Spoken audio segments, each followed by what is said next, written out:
ನಮಸ್ಕಾರ ಎಲ್ರಿಗೆ ಸಹ. ಸೊ ಇವತ್ತಿನ ಏನು ವಿಷಯ ಅಂತ ಹೇಳಿದ್ರೆ, ಈಗ ಒಂದು ಪ್ರೋಮೋ ಬಿಟ್ಟಿದ್ದಾರೆ ಸುದೀಪ್ ಸರ್ ಅವ್ರದ್ದು ಒಂದು ಪ್ರೋಮೋ. ನೀವು ಈ ಎಪಿಸೋಡ್ ಅಲ್ಲಿ ಸಹ ನೋಡ್ತೀರಿ. ಸೊ ಆ ಪ್ರೋಮೋದಲ್ಲಿ ಏನಿದೆ ಅಂತ ಹೇಳಿ ನೋಡ್ಕೊಂಡು ಬರೋಣ. ಈ ಜರ್ನಿಯಲ್ಲಿ ಯಾವ ದಿನಕ್ಕೆ ಬೇಕಾದ್ರೂ ತಾವು ವಾಪಸ್ ಹೋಗ್ಬೋದು ಅನ್ಕೊಂಡ್ರೆ ನಾನು ಫಸ್ಟ್ ಡೇಗೆ ಹೋಗ್ಲಿಕ್ಕೆ ಇಷ್ಟಪಡ್ತೀನಿ. ನಾನು ನನ್ಗೋಸ್ಕರ ಮಾತಾಡ್ಬೇಕಿತ್ತು. ಯಾವ ಒಂದು ಸಿಚುವೇಶನ್ ಹೋಗಿ ಸರಿಪಡಿಸಕ್ ಆಸೆ ಪಡ್ತೀನಿ. ನನ್ನ ಮತ್ತೆ ರಕ್ಷಿತನ್ ಮಧ್ಯೆ ಹಲವಾರು ವಿಚಾರಗಳಾಯ್ತು. ನಾನು ಈ ವೇದಿಕೆಯಲ್ಲಿ ನಿನ್ಗೆ ಹೋಗೋದಕ್ಕಿಂತ ಮುಂಚೆ ಎಕ್ಸ್ಟ್ರೀಮ್ಲಿ ಸಾರಿ. ರೇಕ್ಸ್ ಅದನ್ನ ಲೀನಿಯನ್ಸ್ ಏನ್ ಕೊಟ್ಟ ಇನಿಷಿಯಲಿನೇ ನಾನು ಸ್ಟಾಪ್ ಮಾಡಿದ್ರೆ ಪ್ರಾಬಬ್ಲಿ ಇವತ್ತು ಇಷ್ಟು ಟ್ರಾವೆಲ್ ಆಗ್ತಿರ್ಲಿಲ್ಲ. ಇಲ್ಲಿ ಈ ತರ ಎಲ್ಲ ರೇಗಿಸ್ಬೇಡ, ಅದ್ ನನ್ಗೆ ಇಷ್ಟ ಆಗಲ್ಲ.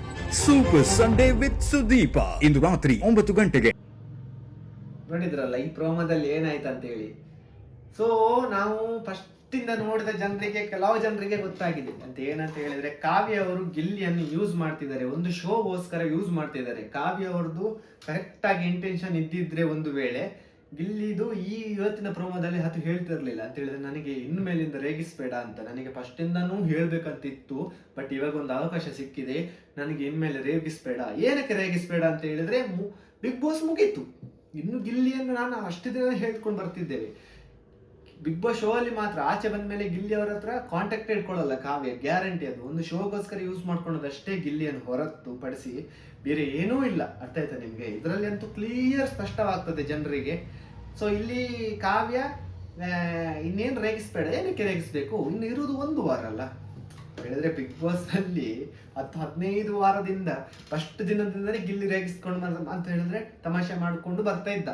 ಸೊ ಆ ಟೈಮಲ್ಲಿ ಗಿಲ್ಲಿ ಅವರಿಗೆ ಹೇಳ್ಬೋದಲ್ವಾ ಕಾವ್ಯ, ಏನಂತ ಹೇಳಿದ್ರೆ, ನೋಡು ಸೀರಿಯಸ್ ಆಗಿ ನೋಡು ಗಿಲ್ಲಿ, ನನಗೆ ಇದೆಲ್ಲ ಇಷ್ಟ ಆಗಲ್ಲ, ನಿನ್ನನ್ನು ಹೆಸರು ಹೇಳಿ ನೀನು ನನಗೆ ಹಿಂದೆ ಬಿದ್ದಾಗೆಲ್ಲ ಮಾಡೋದು ನನಗೆ ಇಷ್ಟ ಆಗಲ್ಲ. ಸೀರಿಯಸ್ ಆಗಿ ನಿನಗೆ ನಾನು ಹೇಳ್ತಿದ್ದೇನೆ, ನನ್ನ ವಿಷಯಕ್ಕೆ ನೀನು ಬರಬೇಡ, ನಿನ್ನ ಆಟ ನೀನು ಆಡು, ನನ್ನ ಆಟ ನಾನು ಆಡ್ಕೊಂಡು ಹೋಗ್ತೇನೆ ಅಂತ ಹೇಳಿ ಇಂಡಿವಿಜುವಲ್ ಆಗಿ ಆಟ ಆಡ್ಕೊಂಡು ಬಂದಿದ್ರೆ ಇಲ್ಲಿ ತನಕ ಕಾವ್ಯನ ಒಂದು ವಿಚಾರ ಬೇರೆ ಆಗ್ತಿತ್ತು. ಬಟ್ ಸ್ಟಾರ್ಟಿಂಗ್ ಫಸ್ಟ್ ದಿನದಿಂದ ಇಲ್ಲಿ ತನಕ ಎಲ್ಲದಕ್ಕೂ ಗಿಲ್ಲಿ, ಜಗಳ ಆಗುದು ಗಿಲ್ಲಿ, ಆಮೇಲೆ ಹೋಗಿ ಮಾತಾಡುದು ಗಿಲ್ಲಿ, ಪ್ರತಿಯೊಂದು ವಿಚಾರ ಗಿಲ್ಲಿ ಗಿಲ್ಲಿ ಗಿಲ್ಲಿ ಗಿಲ್ಲಿ ಗಿಲ್ಲಿ ಅಂತಾನೇ ಇದ್ದದ್ದು. ಅದು ಬಿಟ್ಟು ತನ್ನ ಸ್ವಂತ ಫ್ಯಾಮಿಲಿಯವರು ಬಂದಾಗ್ಲೂ ತಮ್ಮ ಬಂದು ಹೇಳ್ತಾನೆ ಗಿಲ್ಲಿ ಜೊತೆ ಚೆನ್ನಾಗಿರುವ ಆಟ ಆಡು ಅಂತ.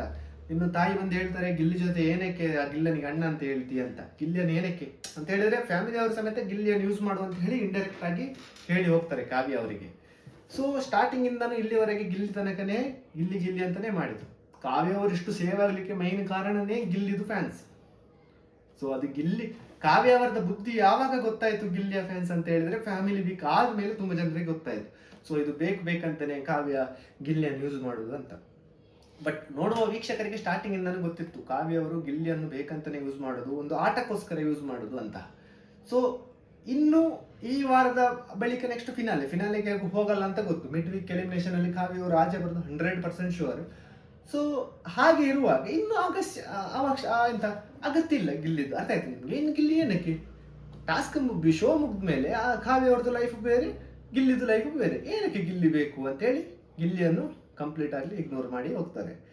ಸೊ ಅದೇ ಹೇಳುದು, ಒಂದು ಆಟಕ್ಕೋಸ್ಕರ ಒಬ್ಬ ವ್ಯಕ್ತಿಯನ್ನು ಯೂಸ್ ಮಾಡಿದ್ದು ತಪ್ಪು. ಈ ವಿಚಾರಕ್ಕೆ ಸುದೀಪ್ ಸರ್ ಮಾತಾಡಬೇಕಿತ್ತು. ನಿನ್ನೆ ರಕ್ಷಿತನಿಗೆ ಅಷ್ಟು ಮಾತಾಡಿದ ಸುದೀಪ್ ಸರ್, ಈ ವಿಚಾರಕ್ಕೆ ಒಂದು ಮಾತಾಡಿದ್ರೆ ಕ್ಲಾರಿಫಿಕೇಶನ್ ಕೊಡಬೇಕು. ಕಾವ್ಯ ಅವರು ಏನೇ ಮಾಡಿದ್ರು ವೀಕೆಂಡ್ ಪಂಚಾಯತಿಯಲ್ಲಿ ಕಾವ್ಯನ ಬಗ್ಗೆ ಅಷ್ಟೇನು ಹೈಲೈಟ್ ಮಾಡ್ತಿರ್ಲಿಲ್ಲ. ನಿನ್ನೆ ರಕ್ಷಿತ ಒಂದು ಏನೋ ಒಂಚೂರು ಇಷ್ಟು ಚಿಕ್ಕ ಚಪ್ಪು ಏನು ಮಾಡೇ ಇಲ್ಲ, ತಪ್ಪಂತ ಅನಿಸೇ ಇಲ್ಲ ಜನರಿಗೆ. ಆದರೂ ಅಷ್ಟು ಇದು ಮಾಡಿದ್ರು, ತುಂಬ ಜನಕ್ಕೆ ಬೇಸರ ತಂದಿದೆ ನಿನ್ನೆ ಎಪಿಸೋಡ್. ಏನೇ ಆಗಲಿ, ನಿಮಗೆ ಕಾವ್ಯ ಅವರ ವರ್ತನೆಯ ಬಗ್ಗೆ ಇದೊಂದು ಪ್ರೋಮೋ ನೋಡಿ ಏನು ಅನಿಸ್ತು ಅಂತೇಳಿ ಒಂದು ಕಮೆಂಟ್ ಹಾಕಿ. ಯಾರಾದರೂ ಹೊಸಬರು ನಮ್ಮ ಚಾನಲ್ ನೋಡ್ತಿದ್ರೆ ದಯವಿಟ್ಟು ಸಬ್ಸ್ಕ್ರೈಬ್ ಮಾಡಿ ವಿಡಿಯೋ ನೋಡಿ. ನಮಸ್ಕಾರ.